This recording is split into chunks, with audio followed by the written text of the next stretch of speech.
नमस्कार, सुबह के 6 बज चुके हैं। आज तक पर आप सभी का बहुत बहुत स्वागत है। आपके साथ मैं हूं चित्रा त्रिपाठी।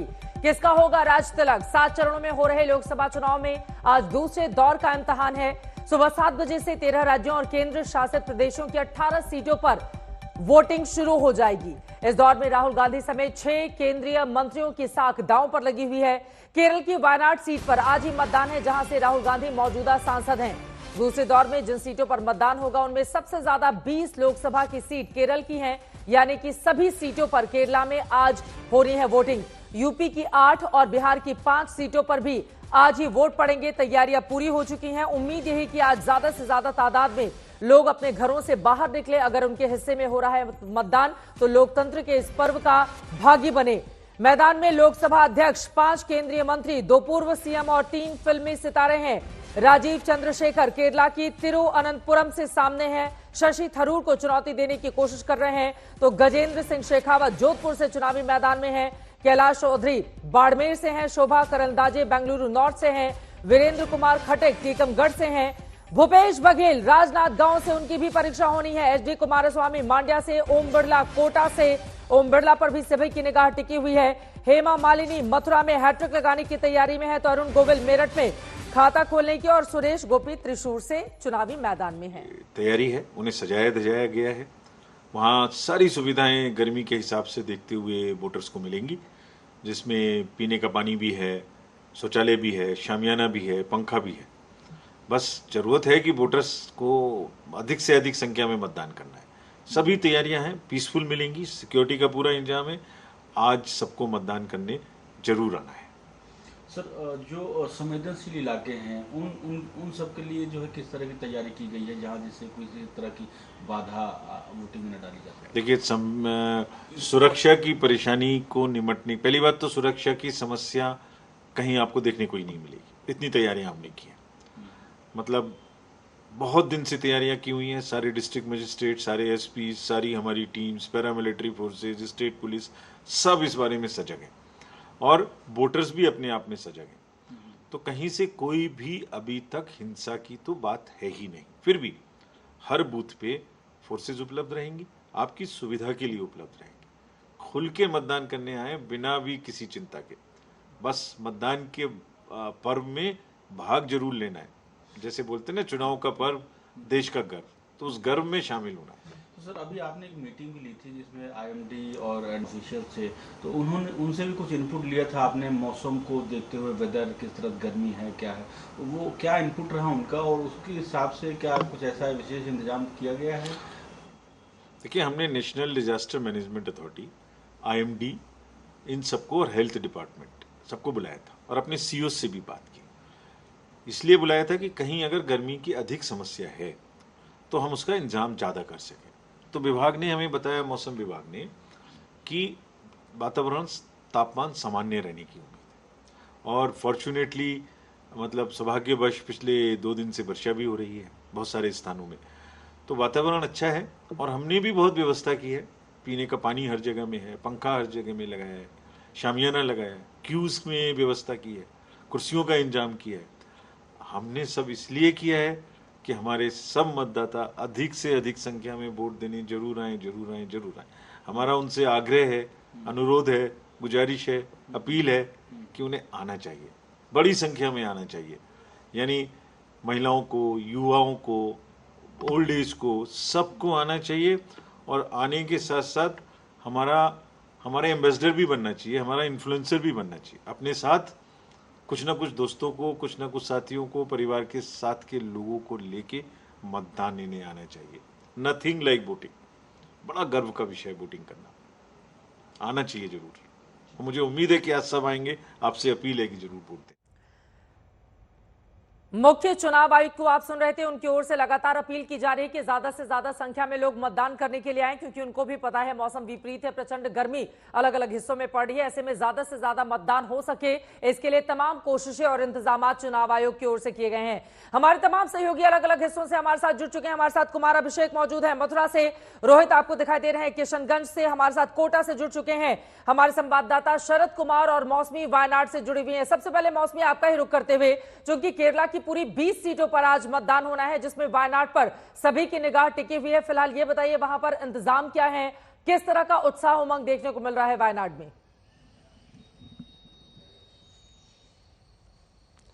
नमस्कारम चित्रा, हम वायनाड में हैं और यहाँ पे तो यूं तो ऐसे ज़्यादा फोकस नहीं होता है इस शहर में, क्योंकि दूर आबादी से दूर और जंगलों से घिरा ये इलाका है। लेकिन जब से राहुल गांधी 2019 में यहाँ पे आए हैं उसके बाद जो है पॉलिटिकल फोकस इस पे शिफ्ट हुआ है और हमने देखा कि किस तरह से एनी राजा और के सुरेंद्रन राहुल गांधी को वायनाड में चुनौती दे रहे हैं। राहुल गांधी दूसरी बार अपनी किस्मत यहाँ से आजमा रहे, तो जाहिर तौर पे तैयारी भी जोर शोर से है।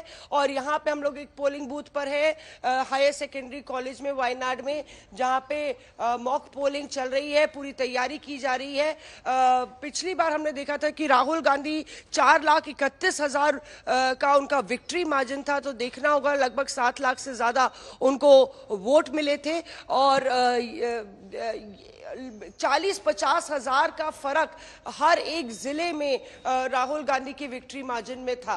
तो अपने आप में अब ये कहा जा रहा है कि बाहरी versus tourist visa versus permanent Wayanad visa की भी ये लड़ाई बताई जा रही है और बेहद दिलचस्प है, क्योंकि प्रियंका गांधी वाड्रा से लेके मल्लिकार्जुन खड़गे यहाँ पे राहुल गांधी के लिए वो कैंपेन कर चुके हैं। और आज जब ये भी कहा जा रहा है कि वायनाड की पोलिंग खत्म होगी तो अमेठी की का सियासी रण जो है वो एक तरीके से उसकी पारी की शुरुआत होगी।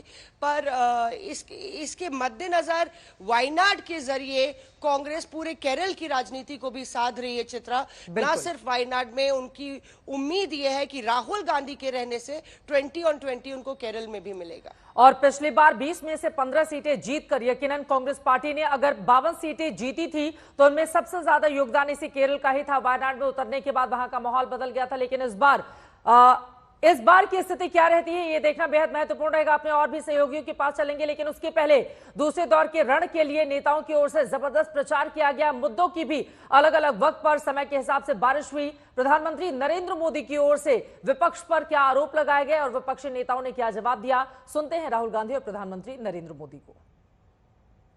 कि मोदी बार बार पूछता है कि बताओ भाई, इतना बड़ा देश किसको सुपुर्द करें? नाम तो बताना चाहिए भाई। अब बिना नाम इतना बड़ा देश किसी को सुपुर्द कर सकते हो क्या? ये लोग नाम बताने को तैयार नहीं है। ये लोग तो बता दिए भाई मोदी है, बताओ आपको देना है तो ये मोदी है, दीजिए। कहा कि नहीं कहा? आपके सामने नाम है ना, दूसरी तरफ नाम ही नहीं है। इतना बड़ा देश किसको देना, इसका देश को पता होना चाहिए कि नहीं होना चाहिए। लेकिन अभी कुछ मीडिया रिपोर्ट में आया है कि मोदी बार बार पूछ रहा है कि भाई बताओ तुम्हारा नेता कौन, किसको सुपुर्द करे।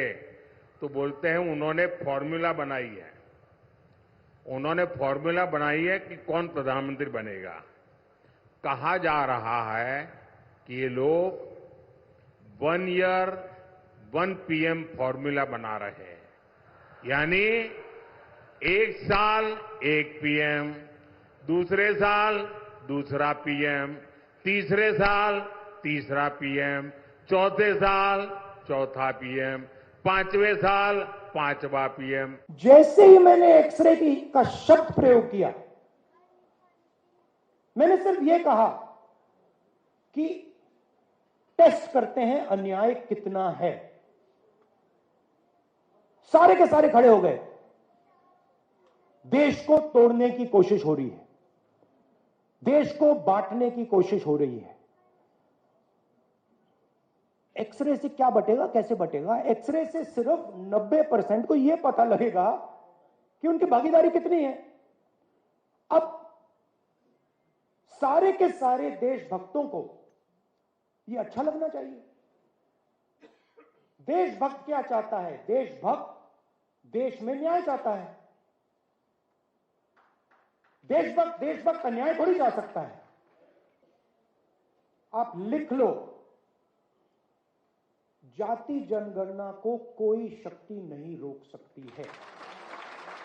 जितना इसको रोका गया, उतनी तेजी से उतनी फोर्स से ये वापस आएगा। उनको बात समझ आ गई है कि हिंदुस्तान के इंस्टीट्यूशनल स्ट्रक्चर में, हिंदुस्तान की इकोनॉमी में, हिंदुस्तान के जुडिशरी में उनकी कोई जगह नहीं है और देश 90% उनका है। तो इसको रोका नहीं जा सकता है और जैसे ही हमारी सरकार आएगी